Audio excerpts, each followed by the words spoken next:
আসসালামু আলাইকুম। আজ আমি আপনাদেরকে দেখাবো ক্যাপকাটের মাঝে কিভাবে খুব সহজে বাংলা লিখতে পারেন। ক্যাপকাট দিয়ে বাংলা লিখতে গেলে দেখেন ভেঙে ভেঙে আসে, ক্যাপকাটের মাঝে বাংলা লেখা যায় না। তো আমি আজকে আপনাদেরকে নতুন একটি টেকনিক দেখাবো।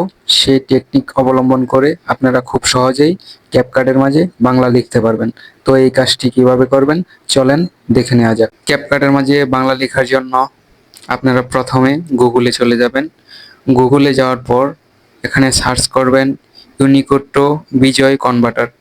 এটা লিখে সার্চ করার পর দেখেন প্রথম একটি ওয়েবসাইট আসছে, এই ওয়েবসাইটে ক্লিক করবেন।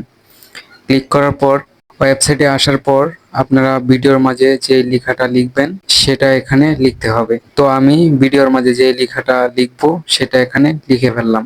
লিখে ফেলার পর দেখেন এখানে লেখা আছে ইউনিকোড বিজয়, এখানে ক্লিক করতে হবে।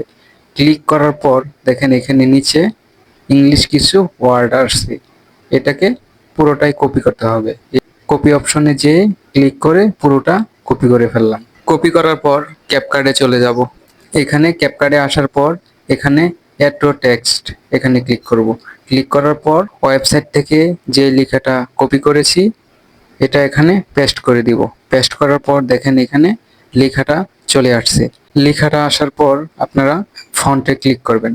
ফন্টে ক্লিক করার পর দেখেন এখানে মাই ফন্ট নামে একটি অপশন আছে, এখানে ক্লিক করে এই ফন্টটাকে সিলেক্ট করে দিবেন। তো দেখেন সঠিকভাবে ফন্টগুলো এসে পড়েছে। তো এভাবে আপনারা খুব সহজে আমার এই টেকনিক অবলম্বন করে ক্যাপকাটের মাঝে বাংলা লিখে নিতে পারবেন। আপনারা যদি বাংলা ফন্ট কিভাবে অ্যাড করে এটা না জানেন সবাই কমেন্টে বলেন, আমি আবার ক্যাপকাটের মাঝে বাংলা ফন্ট কিভাবে অ্যাড করা হয় সেই ভিডিও দিয়ে দিই। ভিডিওটি যদি আপনাদের ভালো লাগে লাইক কমেন্ট শেয়ার করে আমার পাশে থাকবেন।